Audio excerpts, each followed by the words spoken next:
Muy buenos días, muy buenas tardes, muy buenas noches. En el video pasado tratamos un poco acerca de los querubines.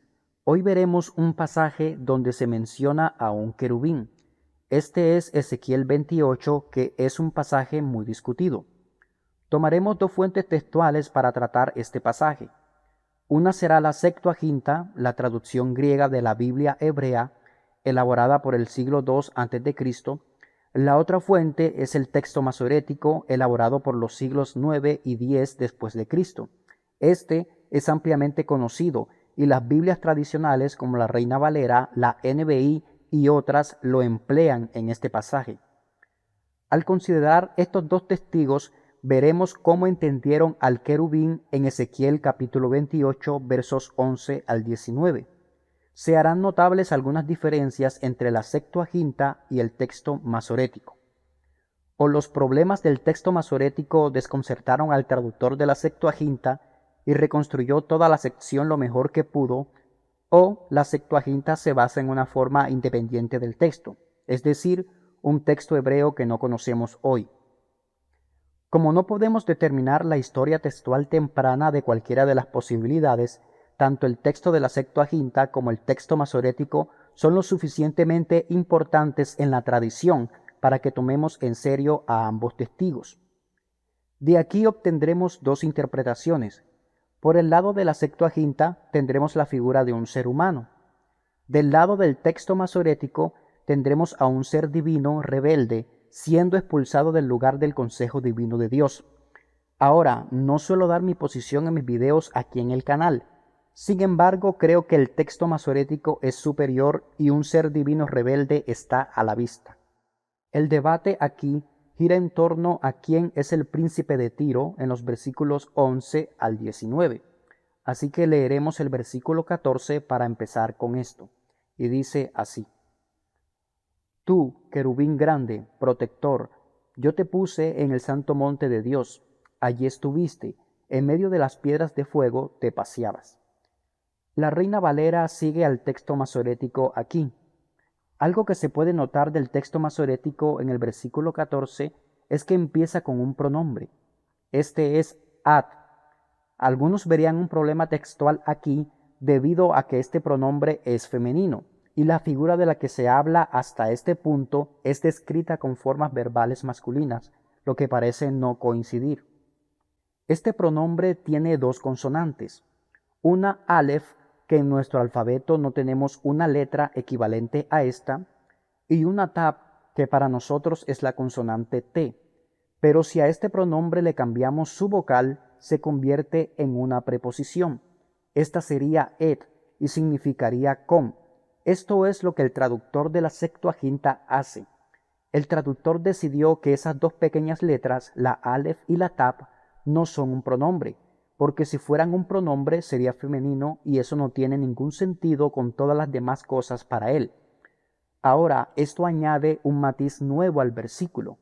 Leamos este verso en la Septuaginta. Y dice así: Desde el día que fuiste creado tú, con el querube te puse en el monte santo de Dios. Fuiste hecho en medio de piedras ígneas. Si seguimos la Septuaginta, en el versículo 14 tendremos dos personajes. El querubín es independiente, como acabamos de ver. Por supuesto, aquí el agente de juicio ya no será Yahweh directamente, será este querubín. El texto masorético en el versículo 16 tiene te expulsé, hablando en primera persona. La Septuaginta, debido a su elección en el versículo 14, tratará el verbo en tercera persona, de modo que tenemos un querubín expulsando a otra persona. Ahora, muchos eruditos aseguran que la lectura de la Septuaginta es la mejor, es superior al texto masorético. Así que dirían que el texto de la Septuaginta es un texto mucho más antiguo, elaborado por allá en el siglo II a.C., por lo que está más cerca del contexto. Esta es la posición más común entre los eruditos. La lectura de la Septuaginta permite alinear al querubín con Adán. No significa esto que Adán sea el querubín. Las alusiones a Génesis capítulos 2 y 3 son obvias aquí, por lo que los eruditos que siguen a la Septuaginta notarán esto y argumentarán que el príncipe de Tiro es comparado con Adán, quien fue arrogante y es expulsado del jardín por el querubín. También relacionan a Adán con el sumo sacerdote, esto debido a la referencia de las gemas en el versículo 13, que se dicen son las del pectoral del sumo sacerdote, que tenía 12 piedras. Sin embargo, si leemos este verso en el texto masorético, solo hallaremos 9 piedras, por lo que la conexión con el sumo sacerdote es dudosa e improbable. Luego volveremos a esto. Ahora, si leemos la Septuaginta, pues obtendremos las 12 piedras. La lista de piedras en el versículo 13 está estrechamente relacionada con la lista que encontramos en Éxodo capítulo 28 versos 17 al 20 y Éxodo capítulo 39 versos 10 al 13. La Septuaginta hace que la lista sea exactamente la misma, por lo que la conexión con el sumo sacerdote es muy obvia. Muy bien, así que esta es la interpretación de Ezequiel 28 que proviene de la Septuaginta. Tenemos a Adán aquí. Sin embargo, en el pasaje tenemos detalles que nos demuestran que la figura adámica no parece encajar. Por ejemplo, el verso 16 en la Septuaginta se nos habla de muchedumbres de comercio. Dado que Adán es el único ser humano, además de Eva, todo lo que se hable de dedicarse al comercio no tiene sentido. En Génesis no se describe la transgresión de Adán de la manera como se hace aquí con el querubín. No obtenemos ese perfil en Génesis, por lo que es bastante extraño. Ahora, y este es un pequeño paréntesis, los maestros populares de YouTube y otras redes suscritos a La Brecha, y ya hemos analizado un poco de la teoría de la brecha en este canal, tienen su propia versión de la historia, al menos lo que yo conozco. Para ellos, el jardín de Dios, Edén, mencionado aquí, no es el mismo que describe el capítulo 2 de Génesis, sino que, supuestamente, era un tipo de mundo preadámico físico, rico en metales, gobernado por un ser divino, en este caso el querubín. No estoy seguro de dónde surgen este tipo de ideas. Primero que todo, la función de un querubín, y lo vimos en el video pasado, es la de proteger el espacio sagrado. No tenemos ningún relato en la Biblia hebrea, el Nuevo Testamento, los rollos del Mar Muerto, ni en la pseudoepígrafa judía que se nos hable del gobierno de un querubín en un mundo preadámico, lo que sería muy raro ya que esa no es su función. Segundo, el libro de Ezequiel, fuera de Génesis, hace referencia al jardín del Edén más que cualquier otro libro de la Biblia hebrea, y por lo general denota al jardín descrito en Génesis 2, un huerto fértil. Así que este tipo de ideas son muy defectuosas. Muy bien, continuemos. Al inicio mencioné un problema con el texto masorético en el versículo 14, donde tenemos un pronombre femenino con verbos masculinos, y esta sería la razón por la que algunos eruditos prefieren la Septuaginta. Pero hay una solución para esto. Lo que parece una segunda forma de pronombre singular femenino, en realidad sigue siendo masculino. Esto es lo que los eruditos hebreos llaman una forma primitiva de pronombre. Hay varios de estos en la Biblia hebrea, por ejemplo, en Números 11:15 y Deuteronomio 5:27. Es posible que el traductor de la Septuaginta no reconociera este pronombre primitivo y lo entendió como una preposición. Así que en este punto no tendríamos problemas. Muy bien, volvamos al versículo 13 con las gemas, donde se nos dice que el texto habla del pectoral del sumo sacerdote. En el texto masorético las piedras aparecen en un orden diferente a las del pectoral del sumo sacerdote y faltan 3. Algunos dirían que la omisión de un triplete es un error de un escriba. Sin embargo, esto no explica la reordenación. Más problemático aún es que esta explicación supone, sin una buena razón, que los copistas no reconocieron la lista del pectoral del sumo sacerdote, lo que parece poco probable. Parece que estas gemas no pretenden ser una alusión al pectoral del sumo sacerdote. En el video pasado hablamos un poco de los querubines. Las referencias que tenemos de ellos en la Biblia hebrea corresponden a seres divinos. Nunca se aplica el término a seres humanos. En realidad el término es un fenómeno textual. Hay conexiones que podemos hacer con Génesis 3 aquí.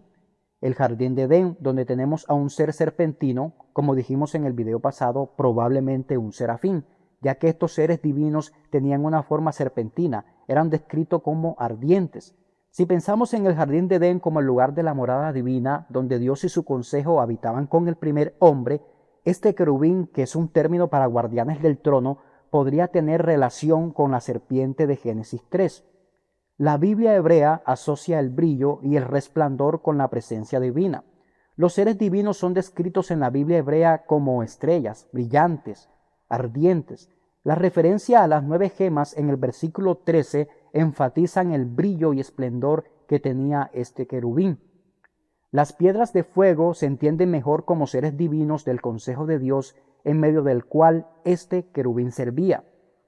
Ezequiel 28 también tiene una estrecha relación con Isaías 14, en donde se nos describe a un ser brillante luminoso que en su arrogancia quiso ser superior al Altísimo, pero es arrojado al suelo, al igual que la serpiente en Génesis, donde es maldecida y se le ordena arrastrarse. Creo que hay buenos motivos para armonizar estas historias. Tenemos un ser divino luminoso y brillante, arrogante, rebelándose ante Dios, siendo desterrado del lugar del consejo divino. De esta manera, la caída de la humanidad y este ser brillante suceden al mismo tiempo. Una curiosidad que quisiera mencionar en el versículo 12 de Ezequiel 28, allí tenemos un término un poco complejo, que se traduce como sello. El término es algo oscuro. Podríamos tener aquí un caso de men enclítica, es decir, una M silenciosa. En Ezequiel tenemos 3 casos. Si llegáramos a estar aquí en un cuarto caso de men enclítica, esto podría traducirse como serpiente.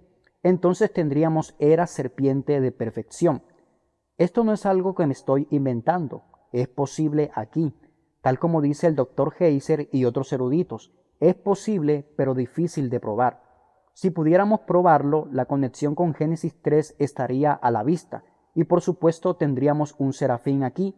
Pensé en mencionarlo como una curiosidad. No podemos torcer los términos para probar nuestro punto. Trato de ser transparente en mis videos. Como diría Mike, no necesitamos que el texto diga serpiente para tener una conexión con Génesis 3, porque la tenemos. Ahora, esto no son invenciones mías. Muchos eruditos sostienen esto, y creo que tienen razón. No me suscribo a la idea de un conflicto cósmico preadámico entre un ser divino rebelde y Yahweh antes de la creación. En Génesis 1 no tenemos rastros de una batalla cósmica. Como argumenté en el video de Génesis 1 y la teoría de la brecha, la terminología hebrea no tiene rastros de una recreación. Todos estos elementos están ausentes. La tradición judía tampoco tiene rastros de una batalla cósmica preadámica. Esto ni en la pseudoepígrafa judía está presente, por lo que creo que estos argumentos son defectuosos. No veo buenas bases para defender esas ideas. Lo más cercano a una rebelión en Génesis es el capítulo 3 y por supuesto el capítulo 6, pero eso es tema para otro video. Para terminar, es claro que Ezequiel 28 es un texto difícil de traducir. Tiene términos complejos que no abordamos aquí. Aún si dejáramos de lado el texto masorético, que es el texto con señalamiento y vocalización, y nos quedáramos solamente con el texto consonantal, sabemos que el hebreo era consonantal, no tenía vocales, todavía sería difícil y complejo. Sin embargo, estoy de acuerdo con muchos eruditos que el texto masorético como lo tenemos tiene coherencia aquí. No estoy argumentando que el texto masorético sea el más perfecto, pero es coherente hasta este punto. Tampoco estoy diciendo que la Septuaginta no debe considerarse. Hay muchos lugares donde la lectura de la Septuaginta es mejor que la del texto masorético. Sin embargo, aquí considero que es más coherente el texto masorético. Dios les bendiga.